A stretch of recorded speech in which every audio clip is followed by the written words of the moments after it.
Finished training for the day? Time to fight post-workout fatigue with Core Power Protein Shakes. They're packed with 26 grams of high-quality protein to build muscle and electrolytes to help hydrate. The nutrition you need to help your body replenish, rebuild, and repair post-workout so you can power on to the next one. Champion your recovery with Core Power. Visit corepower.com to learn more.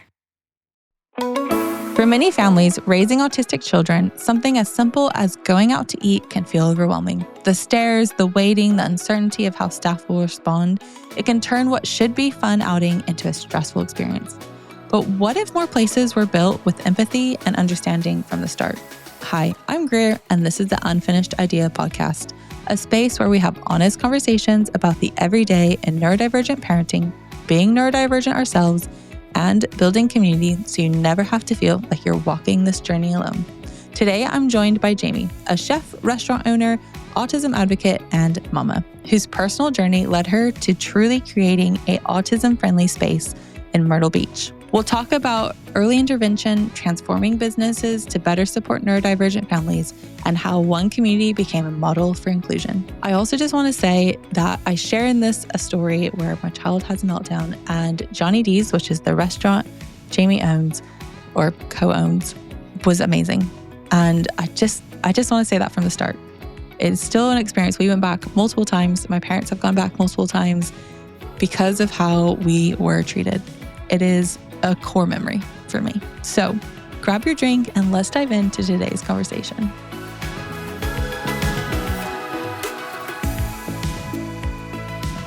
Okay, Jamie,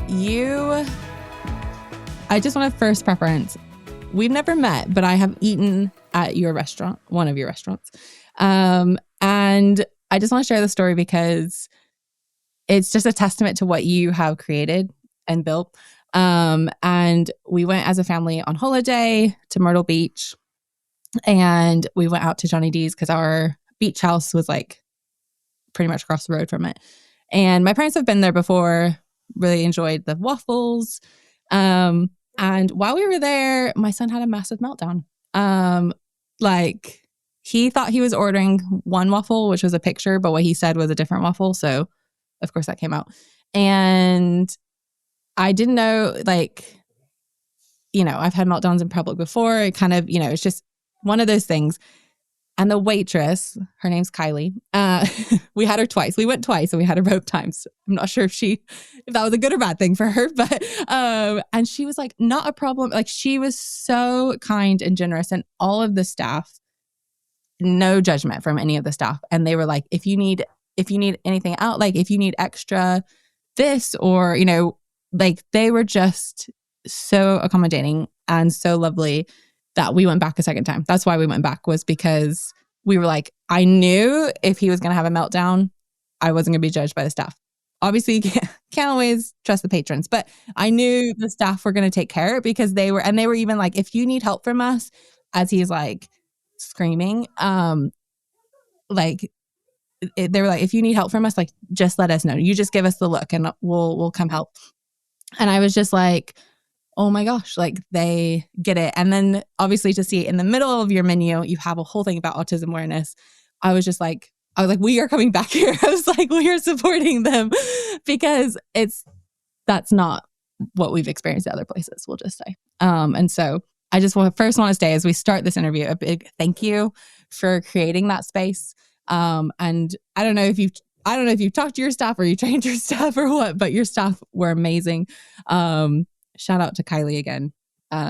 We had her a second time and all was fine. So I was like, wanted to go up to her and be like, we are sort of normal some of the time. But so yes, I just want to say, as we start this interview, thank you so much for creating that space and doing that. And you created that space because you are raising an autistic child.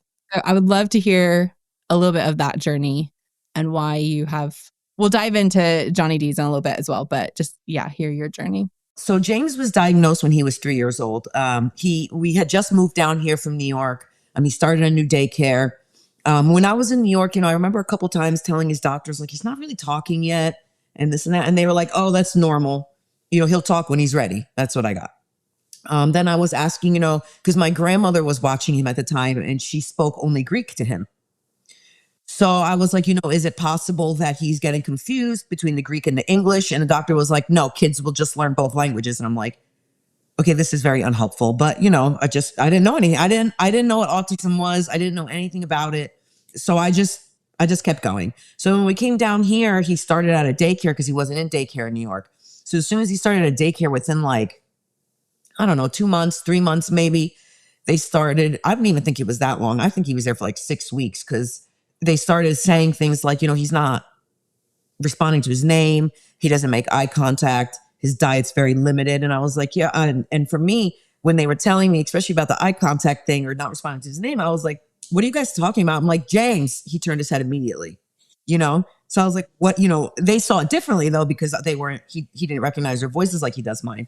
So anyway, I was like, that's no problem. They suggested I take him to BabyNet and get him evaluated. And I was like, that's no problem. I have no problems with doing that. Obviously, he's not talking yet. We're coming on 3 years and he's saying only a few words. So I was not upset about them bringing it to me. They were very kind. They were very gentle with it. But they didn't say autism. I think that they can't. So I got him evaluated. We went to BabyNet. He started preschool. And within I don't even think he was in BabyNet or preschool for 2 weeks before the teacher was like, so we want to get him evaluated for autism. We did some preliminary whatever. And so by 3 weeks later, he was diagnosed with autism. And wow. I remember when I got the call, I was so upset. I started crying. I didn't know what to do. I was just so sad for him. I didn't know what it meant. I didn't know anything. I was completely naive on the subject. So I remember my dad, he comes outside. I was at the restaurant when I found out, of course. So he comes outside and he sees me crying on the sidewalk in the parking lot. And he's like, Dimitar, that's my Greek name. He says, Dimitar, what's the matter?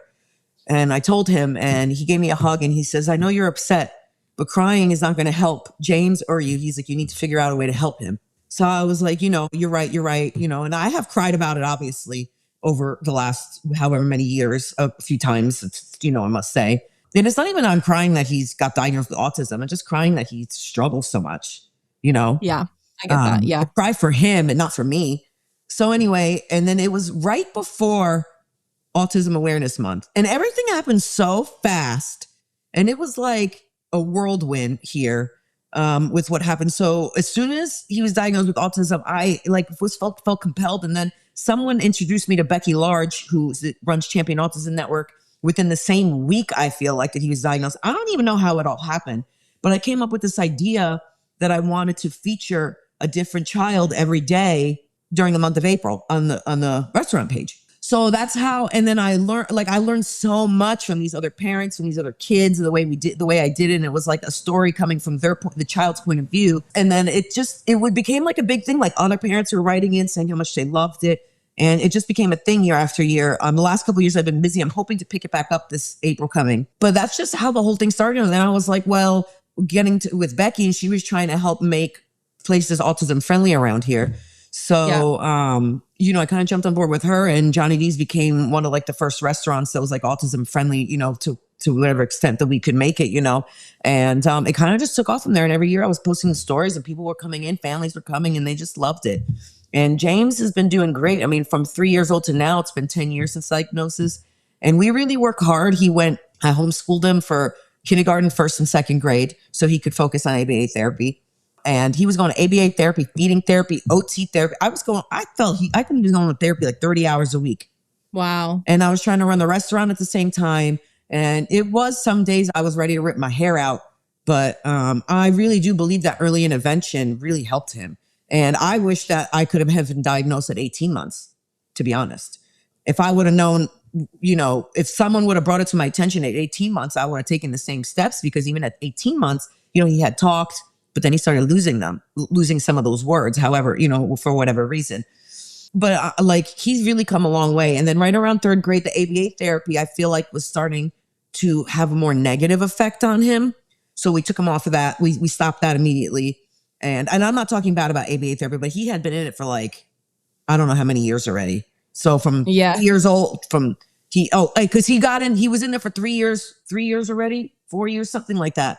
And I feel like we really squeezed everything we could out of there for him. And he was having a more adverse reaction with going. I think he was just tired of it. It was a lot of hours every week. Yeah. So we sent him. I mean, it's it's a lot of hours every week. Yeah. He was like, compared to therapy versus he was working a almost full-time job going to therapy every week. So when he started school, he was getting whatever services in school, and he's just came such a long way. And I'm very disciplined with him. Me and his father both were on the same page about, we understand he's autistic, but let's keep having expectations and stuff like that. So he's really grown a lot, and now he's really learning to be independent. He's trying as best he can. His language is coming. It's coming slowly, but it is coming. He has a huge vocabulary. He just doesn't know how to use it correctly. Yeah. I'll get that. He loves his articulation app. So he practices his words. He practices his sentences. He likes reading. He's been reading since he was 3 years old. That's actually how we got him to start talking, because I realized he could read. So he's been really awesome. And it's been an interesting trip, those last 10 years. And I've met so many amazing families. And it's just, I really think I have the perfect kid for me. So I'm really happy with him, and I'm so proud of him. And, it's been a crazy road, but we're making it through, Yeah. Oh yeah. I totally get that. I totally get that. You mentioned like crying throughout the years and just that grieving. And again, it's the struggle for him. You're not grieving your child, you're just grieving how it's going to be harder for him, or this is harder, or whatever, and I totally can relate to that. And just, and it's, like you said, the fact that you're so proactive as well, so quickly, I think that is, I don't know, this is my opinion, obviously, but like, I think that, like you said, that has helped him. I just remember even for our son, who's much younger, but as soon as we knew, I was like, okay, right. What's going to help him? What are we going to do? What things does he need? And, trying to get the support and all of that. And we've seen, and even in a year, we've seen a massive turnaround of so many things that, I just think about like a year ago when he started school, he did not want to go. He didn't, whereas this year he ran in, was so happy. Loves it. And it's like, I was like, oh yeah. I was like, it's worth it. It's worth the fight. Like we rest, that way you feel happy and you're not sitting there at the car line, like crying, Yeah. So that's nice. I'm happy for you. Yeah. So, you've talked about your restaurant. So Johnny D's is a breakfast place, right? Is that how you class it? I don't know. Yep. Yeah. Breakfast and lunch. Has the best waffles. We have gone through, everyone had to order a different waffle and then we all tried them. So we've gone through the whole waffle list. I can tell you my favorite is the cinnamon roll one. Good one. Other people's were red velvet. I was like, no. But anyways, so you in this restaurant have taken steps to make it more autism friendly. What is one step that you would say to someone who maybe is looking to make their restaurant or their establishment a little bit more autism friendly? What would be one thing you'd say? I think people, so a lot of people, they're just, if you don't have someone in your life that has autism, you might not know about it. That was me. And it's nothing to be ashamed of. It's nothing to, look down upon. I don't know how to do certain things because I've never learned. I've never had to learn. So with being autism friendly, I think people, I don't know what they maybe feel like it might, mean in their brain, when they're trying to say, okay, I want to do this, but how? I think it's just being empathetic towards whatever the family needs. For us being autism friendly, we can be very busy in the summer. We can be very busy year round on the weekends. So you come in, you can announce quietly to the host, hey, I have an adult, a child, a person with autism. They can't wait too long. And it's right away, it's no problem. We write their name down quietly. We don't want to upset everyone or make them feel embarrassed that, cutting the line or something like that. But, these families, they can't wait. They would love to wait, but they can't, and they deserve to go out to eat. So what we do is we discreetly put their name at the top of the list, get them seated as quickly as possible, next available table. Then the manager is alerted right away that there's an autistic family on board. The manager tells the server, and the server gets to the table right away. Then once the order is placed, the server says, hey, I put that order in. If there's a lot of tickets on the line, that ticket gets put to the front. Even if there's no tickets on the line, that ticket gets put to the front. First high priority, the food comes out within minutes. So then the family's eating. So, what did I really do there? It's not, it's just, it's the things you do for you wait on them just at an escalated rate that, and you say hello, make sure they know anything they need is no problem. If they need help with anything, if they have a special allergies, if the child only eats McDonald's and they need to bring that in, I'm fine with that too. It's not about, this what this one person's going to eat or this one child's going to eat. It's about the whole family having an experience, because that's what going out to eat is hospitality. It's for the experience. You can eat anywhere, but you want to go somewhere that makes you feel good when you leave.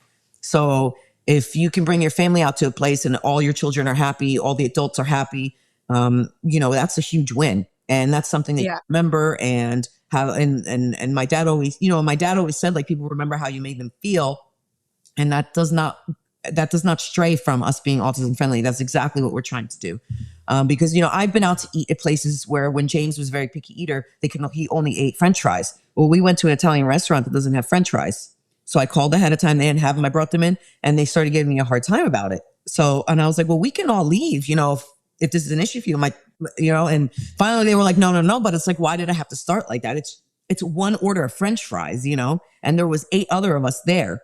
So that's why I'm like, I've had parents message me, my child's autistic, like, do you have this on the menu? And I'm like, if we don't have something your child eats on the menu, just bring it in.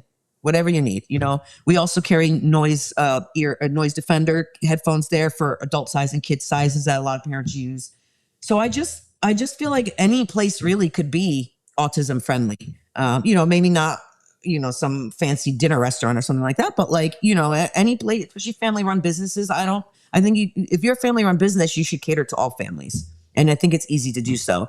And as far as the staff, when they sign up, when they do their onboarding, we have a nice thing that they have to read and sign and kind of understand like what being autism friendly means. And I mean, even if you read it, it's just being kind. It's all being kind, empathetic, and being there for the families. And I've had families, it was a teenager that came in one day and his mother was like flagging me down. I guess there was a baby at the table next to them crying. And it was like really bothering their sensor. And she's like, oh my, he's like really getting upset. Can we move? I moved them across the dining room. Everyone was happy. Everyone was happy. It was like, what did I do? I didn't, I did very, just move the table. And I would have done that for anyone if I really needed to, So I just think, anyone with just a few tweaks and just a little understanding of what autism is, the basic knowledge, you can be autism friendly. And then on top of that, here in Myrtle Beach, especially, Champion Autism Network, they have a whole training protocol that you can sign up with them. All the training is free. You just have to have your staff watch it. Not free. It's included in the to join. Yeah. So it's really, Myrtle Beach has really become a place where like autism families are really feeling more and more comfortable to come. And it's nice and I'm proud to be part of this community. And I said, how did the universe put me here? Out of all the places in the whole universe diagnosed with autism, it happened here.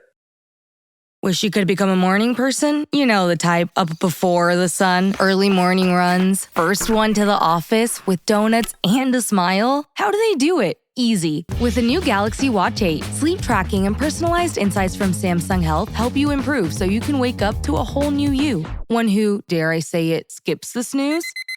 It's possible. Train your sleep with Galaxy Watch 8. Learn more at Samsung.com. Requires compatible Samsung Galaxy phone, Samsung Health app, and Samsung account.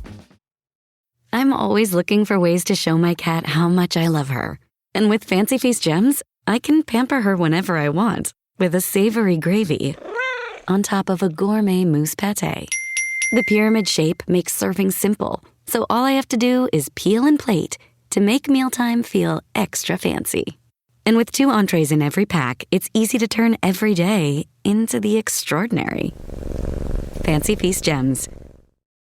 So when we were going, I met with some other moms so I'm from the US, but based in the UK.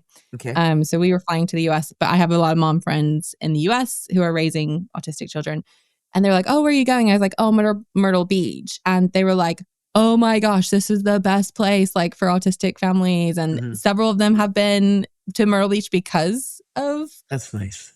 It has the name like in the autism world that it is an autism friendly place, which is amazing. It's amazing that is actually happening. And families from California are driving to Myrtle Beach for 10 days holiday and then driving back because the child won't get on an airplane, but they're like, we know they'll be safe and welcomed. And I just like, that's so cool to know that that's where that Myrtle Beach is there. You know, like there's special events that go on, like every month there's a birthday bash for like autistic families. So if your child is celebrating a birthday bash, you go bowling. I think Champion Autism Network does that. They'll also do, I think they do a private jump at Big Air once a month. I know the aquarium has sensory friendly viewings, but it's nice because like if you go into like a lot of places, like in Becky with Champion Autism Network, they have the CAN card. So a lot of businesses sign up and you can just kind of show it to them. So you don't even have to speak, you know? Yeah. So the sunflower lanyard, which is very common in the UK and Europe, it's sort of becoming more common in the US and other places, but it's that kind of sign of like someone in the party has autism or is on the spectrum. And it was interesting that when we went to the aquarium and they instantly were like, okay, do you need anything else? Is he, do you want us to, like, they even like, I've never had anyone come up to me, basically, even in the UK, and say like, how can we help you to make this the most enjoyable for your whole family? And I think that, like you pointed, you point out, even just having an autism, friendly place, establishment, it's like for the whole family, it's not just, so if that one meal, like you said, there's 12 of us, like there was, that one meal is not going to do anything because we then came back, like, not gonna lie. It means so much to some parents because, some of the kids, they just want to eat. Like James would only eat chicken and fries. And I used to call places, or I had a limit where we went to eat because I didn't want to be that person bringing in other food. But like that Italian restaurant that day that I went to, I'll never forget it. And it was a good learning lesson for me to understand that, like, no, you let the families do what bring in whatever they need, because like it was so upsetting. Like there was 8 of us, we almost had to leave, and it like almost made me cry because I'm like, I'm sorry he doesn't want to eat your chicken parm. He doesn't, it's yeah. So after that was like a main thing for me, that like outside food and beverage, honestly, even if it's a child not on the spectrum and they only want chicken nuggets, they're a picky eater. The parents can come in and enjoy their waffles, and that kid can have chicken nuggets. And I'm not, because it's about the dining experience as a whole. And every family should be able to go out to eat. So, because James loves going out to eat. And if I couldn't do that with him, that would be devastated. I love going out to eat, and that would be devastating. So, I'm really happy to, that other families tell me like we come out to eat there all the time, and on top of it, when they say my picky eater, my autistic child loves your pancakes or loves your waffle, or they, and they love the food that's even there. I don't know. Maybe they feel comfortable when they come in, their anxiety's lessened. I don't know what it is, but I have a lot of families that are like, my kid only wants to eat here, One thing that, as you were saying that, the thought that came to my mind was you mentioned how they probably feel a little, maybe less anxious or just a little more comfortable. And I will just say, like, as a parent, I know my kind of energy, my stress gets transferred onto my kid. And the fact that I could go in, particularly the second time, we just walked in, they seated us straight away. It wasn't as busy the second time, but like, it was just, my stress was so much lower because the first time I didn't know what to expect. Like anytime I go into a new restaurant, I'm like, I don't know how they're going to welcome him. I'm not going to, but like the second time, and I could see he was just calmer, like it was that. And I think that's a huge thing for families, is just knowing they can go into a place and be who they are. Mm-hmm. It just makes everything calmer. And I think even if a restaurant could do that, like just be in a place where people know they're going to get accepted, that's a big thing, because that helps set a tone, for the whole meal. And yeah, I'm so thankful that you have set that tone. Okay, so thinking as well about, we're going to like slightly shift the conversation a little bit, but thinking about Myrtle Beach, we mentioned how Myrtle Beach is kind of a go-to spot for autism. I know you may not have the answer to this, but like, how could other cities, why is that important? I guess I want to first know is like, why is it important that Myrtle Beach is a place that people can go, and what could other cities kind of do? I just think it's amazing how Myrtle Beach is that hub. I think that someone within a city who can do something like that, can be in charge of something like that, needs to have that, like, needs to realize like, oh my God, there's a whole group of people that can't enjoy what our city has to offer, because they need certain assistance with certain things. and nobody knows how to do it. Nobody knows to do it. Nobody knows. It's just, and it's so like with here in Myrtle Beach, I'm not sure exactly, where it started, but I know Becky, she has a son with autism and she started championing Autism Network. And at some point, and I don't know when, like this, the city of Myrtle Beach got on board. Oh no, Surfside was, I think, the first city to get involved. And then like the Myrtle Beach Area Chamber got involved, more hotels and stuff and more tourist attractions and stuff like that. So I just think it starts with one person to be like, hey, this is missing in our beautiful city. And we need to take corrective steps. But like, I think Champion Autism Network now has like branched into other cities. I'm not 100% sure, but like an organization like that would be huge help. And I know there's more than Champion Autism Network that is an organization like that that's helping just bring awareness and help training and stuff like that. So I think any city, especially if they are a city that either there's a high number of autistic humans living in it for whatever reason, or a city that's like a touristy city, especially, they should come. Because if you're a family-oriented tourist destination, you want to cater to all families. Why should you cut out any families? And I mean, I've heard some struggles about autistic families and how, since it's a lot easier for them to come to Myrtle Beach and stuff like that. And that's really nice. And so I think any city that is a family-oriented city that especially they do it's tourist attraction or tourist destination. I think that they should look into accommodating families with special needs. Yeah. I mean, it's one in 6 people are neurodivergent. So not necessarily just autistic, but neurodivergent, which that's a lot of families if you think about that. Like, that's a lot of people who have different brains. And if you can create a place where they're going to feel welcomed no matter their brain, like, I mean, we're like, yes, my parents have a beach house there. So yes, we'll be coming back. But like, I know, I feel comfortable going back to Myrtle Beach, like, because of the places we went to and just knowing that there are people who understand my family. And I'm excited to go back. Like, I think that was something that, because we've been to places where I've not been excited to go back, or we don't go back, like, because I'm like, this did not work for us. So I think it's amazing. And you know what else I noticed here in Myrtle Beach? Because it's not only the businesses, Champion Autism Network has been a long time. The Chamber now with Traveling on the Spectrum and a couple other things that they have done. They bring in different families from, to do like that are traveling here to kind of see what the area has to offer. So they're doing a lot of networking and marketing, and it's gotten to the local people too. The local people that live here, once in a while, like I'd be somewhere and James is having a little bit of a hard time. I need to explain to him, take an extra minute to explain to him like what's happening. And I'm like, I'm so sorry, he's autistic. As soon as I say that, they're like, oh, no problem. No problem. Yeah. And is that because they know all about autism, or they see it constantly? Autism coming through Myrtle Beach on the TVs, on TikTok, on social media, through the Chamber's advertising, through Traveling on the Spectrum. So I've noticed that over the years, like when I say, James, I'm sorry, I just need a minute. My son's autistic. I just need to explain something to him. They right away say, oh, no problem. And they back off. And that's really nice, because when, if there's a line or people are waiting and, James is having a little bit of a hard time not understanding. And it's most of the time it's because he thought we were doing one thing and we're doing something else. He got confused or whatever. So it's nice because, if someone was standing there over me, like putting pressure and being like, you have to move now and stuff like that, that tenses me up, which means I start panicking and I'm like tense and he's tensing up. So like you had mentioned earlier, like your mood can make a big impact on the child's mood. So if I'm feeling supported by whoever's around me, even if they say no problem and back up while I handle it, I can get James usually within the minute to, but if they're hounding me, I'm starting to sweat, that heat that comes over you, you start getting hot, face starts blustering, he can feel that. That's energy. He can feel that. So then he starts getting upset.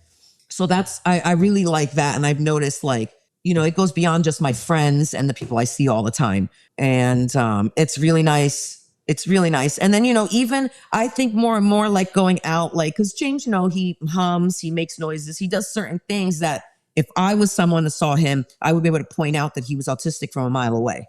I can always see them in the dining room. I will go up to the families first sometimes and be like, does he mind if I, and he's like, oh my God, he's autistic. This now. I said, I know, I could see from there's little things, stimming and the headphones and stuff like that. So, but like more and more people now, I think, are recognizing little signs and symptoms and stuff like that. So it's just nice to live here. Like when I go out to eat with him, or I go out to the grocery store or whatever, it's just calmer because I just feel like, hey, maybe half the people around me know about autism, or at least know it exists. So I feel a lot calmer when I take him out now. And he's gotten really good at going out to eat and has gotten more adaptable and things like that. But, they can't get there if you closet them in the house. You have to keep taking them out. You have to desensitize them to uncomfortable situations in a protective type environment, in a calm environment. So if I was like, you know what, forget it. Like, nowhere is Kate. I'm not taking him out to eat. How is he supposed to ever learn to go out to eat? So it's really nice. And over the years, like, I've been able to take James like literally everywhere. Now he comes to work with me and he just sits and playing his iPad. Every once in a while, he wants hugs and kisses, or the girls will mess with him, or he gets up, walks around the kitchen, goes sit back down. So that's all stuff that we've had to just practice. And if I had to keep him in the house all the time or didn't go anywhere, how is he supposed to learn what the world, and how is he supposed to have any chance of doing anything independently? So I'm really happy to live here. And I really do believe that like being autism friendly is just being, empathetic and sensitive and kind, and all the things, we should have in the forefront of being, as humans. So I love that so many families come into the restaurant and really enjoy eating there and can. And they feel, like you said, like, I feel so comfortable. Like, and the next visit was probably even better than the first visit because you weren't even stressed. Exactly. Yeah. I was like, oh, it's fine. So I love to end every episode with this question. What do you want the world to know about neurodiverse people? Well, as a neurodiverse person myself, I just want the world to know that it is okay to be different. It's okay to be different. It's okay for you not to understand what the other person's doing, even if it makes you a little uncomfortable. It's not for you. Some things are not for you to understand. If James is flapping, it's because maybe he's having a sensory overload and it calms him. If he couldn't do that, how else would he calm his nervous system? So I just think that, I just want the world to know that it is okay to be different. And the differences between us should be celebrated instead of picked on and stuff like that. And I have learned so much from James to find happiness in the little things. And like so many people tell me, his smile just like brightens their day, whether they see him at the restaurant or they see him in the store with me, or they see him come across their social media. And because he's grinning, he's always happy. So I just try to nurture that. And I just really feel like if we accepted each other's differences and embraced them and celebrated them, I think everyone could be happier, because I've learned so much from him, about myself, about him, about autism, about, mankind. And it's just, I think it's okay to be different. I know it's okay to be different, and it should be celebrating. And if you don't understand this different person, that's okay too. You can ask questions. You can just, ignore it. You can smile. You can just think, wow, that person doesn't care that he or she is flapping in the middle of the restaurant and doesn't care, if we were all like, we worry about stuff like that. So then we dim ourselves down. We don't laugh as loud as we want to. We don't dance like maybe we don't. Dancing isn't about being a good dancer. It's about moving your body and that energy that comes from. So, if you want to dance like no one's watching, it's not for me to judge, good for you. You have the self-confidence to dance and to flap, and that you don't care what anyone else thinks around you. Like, that's something to be admired, not to be picked on, and that's what I would want for him. Cause I'm always scared that he's going to, go out and be met with, unkindness. And I don't see it as much as I was first concerned about. And maybe it's because we live in Myrtle Beach, or maybe because more and more people are celebrating differences. But differences are something to be celebrated and not mocked or ridiculed or anything like that. And that's what I would want the world to know, if I could tell everyone in the world one thing.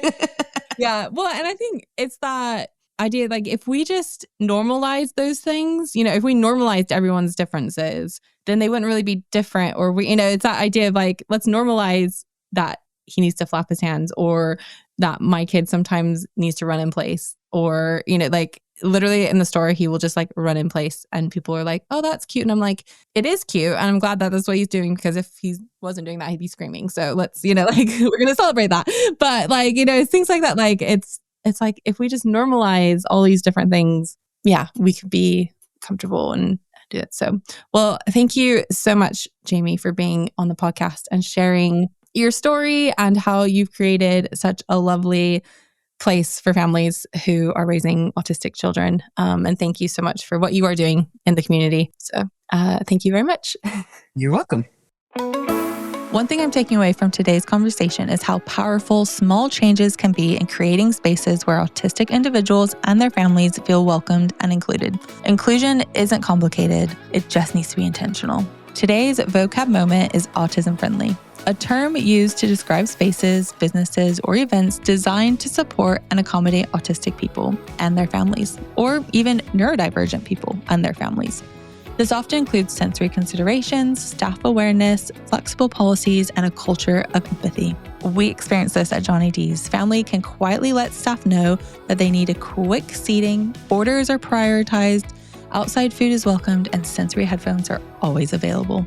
Hey friend, if you've got a minute, would you mind rating and reviewing the show? It really helps amazing people like you find us, learn what we're about, and become part of this growing community. Your words make a big difference. So thank you. And go out there, keep the conversation going, and we'll see you next week.